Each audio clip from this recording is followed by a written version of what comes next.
आपले स्वामी बोलतात, अरे, ह्यापुढे तांदूळ धुतलेले पाणी पीत जा.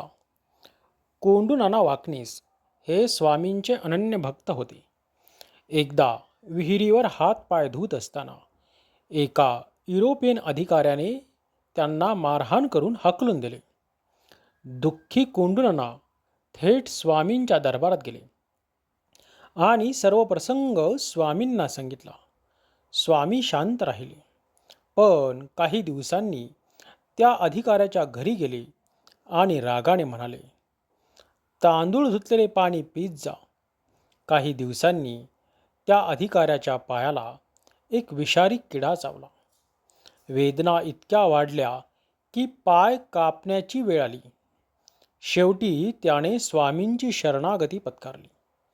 स्वामींनी उपाय सांगितला.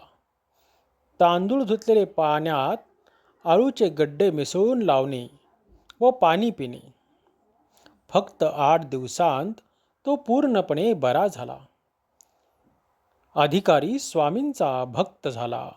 बोला श्री स्वामी समर्थ महाराज की जय. बोध, आपल्या प्रत्येक कर्माचं फळ आपणास भोगावंच लागतं. त्यामुळे आपणास प्रत्येक कर्म हे सावधानतेने करायचं आहे. चुकी झाली तर मान्य करून परत ती चुकी होणार नाही याची काळजी घ्यायची आहे.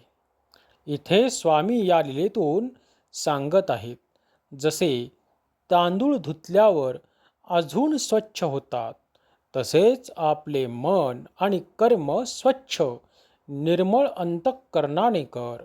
धन्यवाद स्वामी. कोटी कोटी धन्यवाद. आपले चॅनल लाईक, शेअर, सबस्क्राईब करा. धन्यवाद.